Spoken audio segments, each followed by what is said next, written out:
Hey, welcome back to Woodshop Wednesdays, and this is episode 10 of the Jeep Repair and Repaint project. Let me show you what we're going to do today. Get ready to put some guide coat on this door, and of course the other door over there, and block sand with 320.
Okay, you can tell I'm just letting this glide over it because, like I mentioned before, the panel is, if you push in right here, it'll deflect the panel.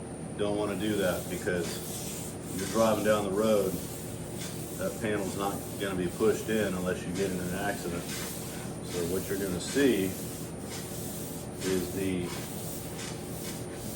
static state of not being pushed in. So, got to be careful when I'm block sanding here, just to let it glide.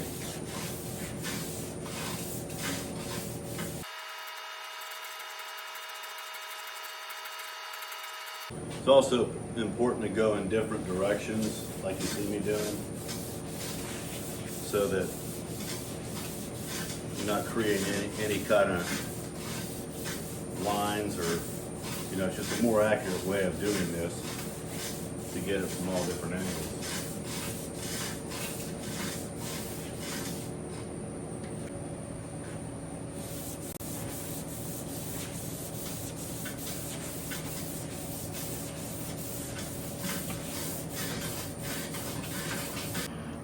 Okay, not too bad really.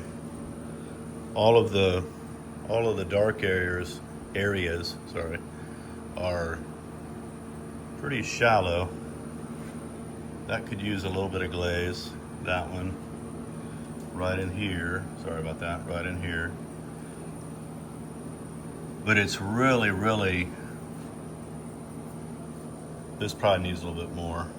You can tell it's not even touching there, but it's very minor, very minor. So you can see how this process works. A little bit low along pretty much the whole door, lower part of the door edge. But what I'll probably do, I'm going to probably leave the bottom edge alone. I'll probably put a little bit around the hinges and hit some of these other areas that are darker, like that one right there. And this door will be ready. This door, that is.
Okay, I got those low spots filled in, very light coat of glaze on them.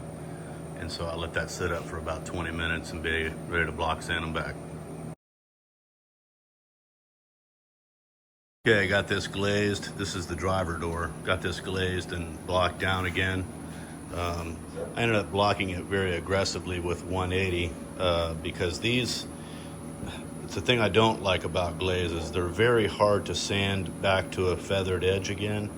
So I end up just getting aggressive on the spot, you know, that is glazed for a little bit and then blocking the whole thing back again. So I've spent a good deal of time on both these doors today. And I've got blocked, everything blocked to 320. There's probably still going to be something that I don't see right now, but I'm guessing that this may be potentially the last coat of urethane I'm going to put on them. This door didn't really need as much. I decided to, before I glazed anything, to just really aggressively block it down. The only thing I'm seeing, as you can tell here, I got into a little bit of the short strand fiberglass beneath the last coat of epoxy, and then of course through the urethane. But anyway, my point here is that this was really low before, and I think I've got it about where it needs to be. However, there's something kind of weird going on right in here. It's like there's a little bump, and I don't want to sand down any more than I already have. I figured what I would do is, because this was all low, this was around here before, and I don't think I'm going to have a problem in this area around the hinges on the next block session, but there might be a little bit of something here I have to address. But in any case, these are obviously well blocked down again with 180 and then 320. I got to get them wiped down now. I'm going to put another single thin coat of epoxy over top because, again, it's hard to mix just for the onesie twosie bare metal spots that you end up running into, you know, typically. There's some bare metal over here too and on the other door. So I'm just going to go ahead and put a thin coat of epoxy on both of them, not going to hurt anything, and then the urethane probably tomorrow.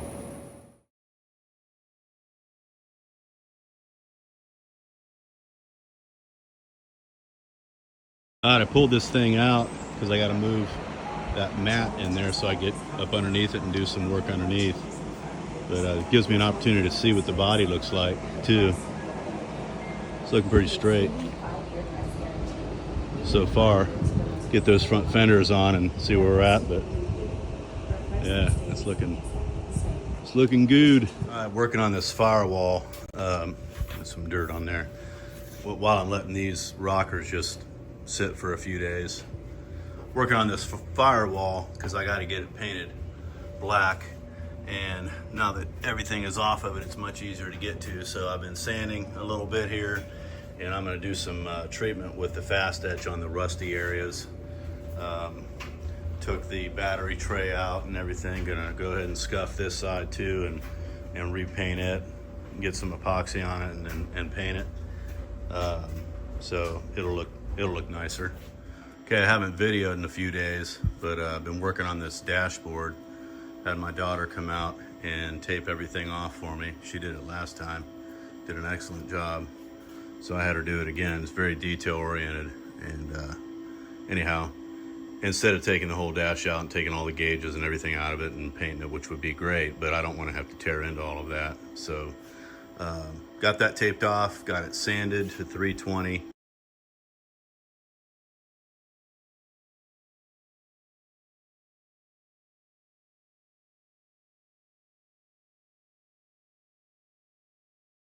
Okay, this stuff is set overnight, cured up nicely. So what I'm getting ready to do now is sand it, wet sand it with 500 grit. I'm not gonna do anything to the firewall, just gonna leave it as is. So wet sand this with 500, and then I'm gonna spray the anvil and clear coat.